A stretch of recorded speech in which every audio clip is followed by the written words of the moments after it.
Hello বন্ধুরা, আমি যাইতেছি আপনাদের সাথে। আজ 26শে ফেব্রুয়ারি 2024।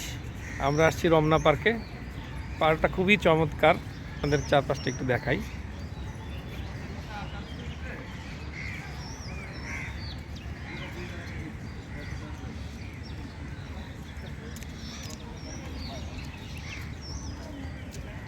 অসাধারণ একটি পার্ক। এই পার্কটাকে আপনি অক্সিজেনের ফ্যাক্টরি বলতে পারেন। এই ঢাকার দূষিত আবহাওয়ায় আপনি যদি কেউ বিশুদ্ধ বাতাস নিতে চান, অক্সিজেন নিতে চান, তাহলে অবশ্যই তাকে এই পার্কে আসতে হবে। আজকে আমাদের সাথে দুইজন বিশিষ্ট ব্যক্তি আছেন।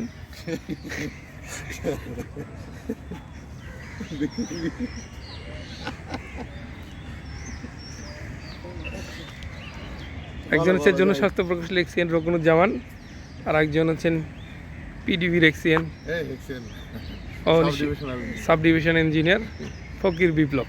আজকে আমি আসলে ফকির বিপ্লবকে দ্বারাই শুরু করতে চাই যে এই পার্কটিতে এসে তার অনুভূতি কেমন, আর আরও কিছু কোশ্চেন জিজ্ঞেস করতে চাই। প্রথমে জানতে চাই ফকির বিপ্লব, আরেকটা জিনিস বলতে চাই। ফকির বিপ্লব শুধু এটা তার একটা স্বল্প পরিচয় দিলাম, কিন্তু ফকির বিপ্লব একাধারে একজন অভিনেতা, নাট্য পরিচালক, সিনেমা পরিচালক, লেখক বলতে পারেন। সব কিছু মিলে সে বহু গুণে গুণান্বিত, অসাধারণ প্রতিভার অধিকারী। তারপর ফকির বিপ্লব অনেক দিন পর আমি এই যে মেট্রো রেলে আসলে এই শরৎ রমনা পার্কে আসলাম। পার্কটা খুবই চমৎকার, আমার কাছে অসাধারণ ভালো লেগেছে। আপনি যদি পার্কটা সম্পর্কে একটু বলতেন যে আপনার এই পার্কটা কেন এত বেশি ভালো লাগে। কিছু কিছু জিনিস আছে আসলে সেগুলো ভালো লাগার কারণ ব্যাখ্যা করা মুশকিল। ঠিক আছে, তার আগে কারেকশন করে নেই যে আমার নামের সাথে যে ধরনের বিভিন্ন ধরনের বিশেষণে বিশেষায়িত করা হইলো, সেই বিশেষণগুলো একটু বিব্রত করা আমার জন্য। যাই হোক, বন্ধু মানুষ নানান কথা বলে, টিস করে, মজা করে আর কি। বিষয়টা হইতেছে রমনা পার্ক হচ্ছে যে এটা বলবো যে ঢাকার বুকে ঢাকার মানুষের জন্য একটা আশীর্বাদের মতো আর কি। হ্যাঁ, আশীর্বাদ বলবো এই কারণ এত অসাধারণ সৌন্দর্য। হ্যাঁ, এটা একটা শহরের মধ্যে এই ধরনের আসলে আমার গোটা পৃথিবীতেও কোনো জায়গায় এরকম আছে কি না আমার সন্দেহ আর কি। আমার জানা মতে নাই আর কি।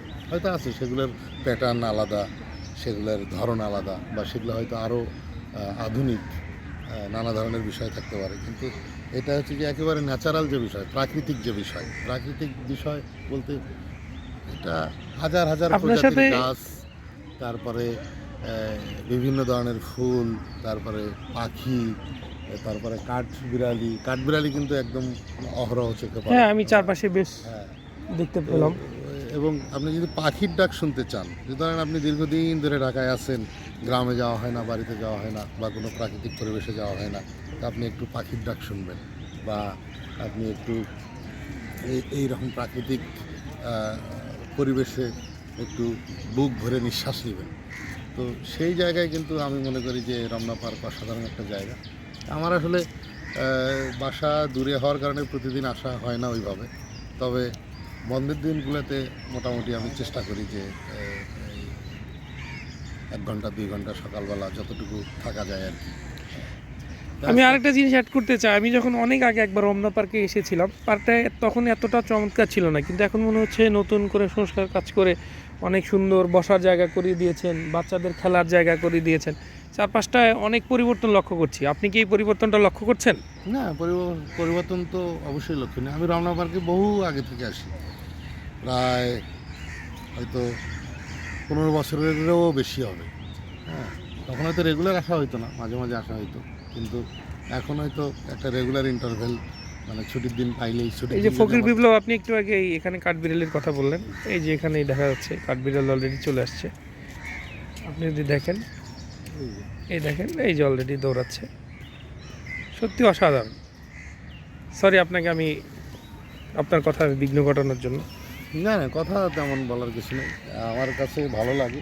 আমি আসলে কিন্তু আমার কাছে একটা জিনিস মনে হলো, মানুষ চাইলেই ঢাকার যে কোনো প্রান্ত থেকে এখন খুব ইজিলি রমনা পার্কে চলে আসতে পারে। আমি বেসিক্যালি আগারগা থাকি, তো আমি আসলে এই মেট্রো রেলে, আজকে সরকারি ছুটির দিন, আমি মেট্রো রেলে আজকে বেশ ফাঁকা মনে হলো। অন্যদিন যদিও হিউজ ভিড় থাকে, বাট আজকে আমি 6-7 মিনিটেই চলে আসলাম। তো বন্ধের আমার দিনগুলোতে ভিড় থাকে, কিন্তু আজকে হচ্ছে যে ভিড় না থাকার একটা কারণ গতকাল শবে বরাতে রাত ছিল, নিশ্চয়ই অনেক মানুষ রাতভর ইবাদত বন্দেগীর মাধ্যমে কাটিয়েছে, যার কারণে দেখা যাচ্ছে যে অনেক মানুষ হয়তো একটু দেরি করে ঘুম থেকে উঠবে, হ্যাঁ, সেই কারণে হয়তো ভিড় তা আজকে এই কারণে আজকে একটু কম। থাকে। অন্যদিন দাঁড়ানোর জায়গা পাওয়া যায় না, সেক্ষেত্রে ইজিলি ঢাকার 4-5 থেকে মানুষ এই রমনা পার্কে এসে আমার মনে হয় ফ্যামিলি নিয়ে আসতে পারে, বাচ্চা কাচ্চা নিয়ে আসতে পারে। এই পার্কটা সত্যি অসাধারণ আমার কাছে। বেশ উত্তরা থেকে মানে এই লাইনে উত্তরা, মিরপুর, আগারগা, ফার্ম গেট, যে কেউ মানে আমার মনে হয় যে চাইলেই 5 মিনিট 10 মিনিট ডিস্টেন্স। তোমার কতক্ষণ লাগছে? আমার 6-7 মিনিটের মতো লেগেছে। 6-7 মিনিটে আগারগা থেকে আমার দেখা যায় যে কন্টিনিউস, আমি যে কোনো মধ্যে যতক্ষণ ভালো লাগে ততক্ষণ থেকে তুমি চাইলে যে কোনো সময় আমার বের হয়ে। আমার কাছে মনে হচ্ছে মেট্রো রেল বাংলাদেশের একটা ওয়ান অফ দ্য সফল প্রজেক্ট। আই থিঙ্ক এটা বিভিন্ন সকলের চাইতে হচ্ছে যে এটা একটু ফ্রুটফুল আর কি, ফ্রুটফুল মানে না, ইন এ সেন্স ইফেক্টিভ সেন্সে আমি এটাকে সফল বলতেছি। কারণ হচ্ছে মানুষ এখানে বেনিফিটেড। আমি যখন এয়ারপোর্ট থেকে আসি নর্মালি আমি অফিসের গাড়িতে মিরপুর 11-তে নেমে যাই, আদারওয়াইজ অন্য টাইমে আমাকে পুরো উত্তরা ঘুরে আগার আসতে হতো। সেক্ষেত্রে আমি আসলে মিরপুর 11-তে নেমে সময় বাঁচানোর জন্য আমি মেট্রো রেলে উঠে যাই, 6 মিনিটের ভিতরে আমি আগারগাঁও এসে নামি। সো ইন এ সেন্স এটা খুবই ইফেক্টিভ একটা সলিউশন। সফল জিনিসটা কি, যেটা জনকল্যাণমূলক, যেটা মানুষের এক্স্যাক্টলি উপকার হচ্ছে। আমার হাজার হাজার মানুষ যারা উত্তরা থেকে মতিঝিল থেকে মিরপুর বা এই লাইনে যত জায়গায় আছে, যে তারা খুব ইজিলি কিন্তু এই যে আমিও কার্ড নিয়েই ঘুরতেছি অবশ্য, কারণ আমার মনে হইতেছিল যে হঠাৎ এরকম হইতে পারে যে দেখা গেল যে না ভালো লাগতেছে না, আমরা আগারগাঁওয়ের দিকে যাবো, তাহলে এই যে কার্ড কিন্তু আমার পকেটে আছে, কার্ড নিতে আমি ভুলে যাই। ঠিক আছে, যাক মানে আপনি বেশ সচেতন মানুষ। এটা সচেতন না, কারণ আমার যদি মনে হয় যে আজকে তো ফ্রি ডে, আমার যদি মনে হয় যে না আমি আগারগাঁও যাবো, হ্যাঁ আগারগাঁও যে রোপ আছে, তারপরে যে তুমি হয়তো আসতা না, তো তখন দেখা যায় যে আমি আর রোকন মিলে চলে গেলাম। এই জন্য কার্ড আমি সাথে করে, এবং এখন এই কার্ডটা আমি সবসময় সাথে রাখি। আমার ক্রেডিট কার্ড ডেবিট কার্ডের মতো এটাও আমার খুব মানি হয়ে থাকে। আই থিঙ্ক মেট্রো রেলটা ছাড়াই কিন্তু আমি কার্ড, আই থিঙ্ক মেট্রো রেলটাও বিভিন্ন দিকে কানেক্টিভিটি বেড়ে যাবে। কানেক্টিভিটি বেড়ে গেলে মানুষের জীবনযাত্রা অনেক বেশি ইজি হয়ে যাবে, মানুষের জীবন আরো ইজি হবে। ধন্যবাদ ফকির বিপ্লব আমাদেরকে আপনার কিছু মূল্যবান মতামত দেওয়ার জন্য। এবার আমরা আসি রোকনের কাছে। আপনার অভিমত কি এই রমনা পার্ক নিয়ে?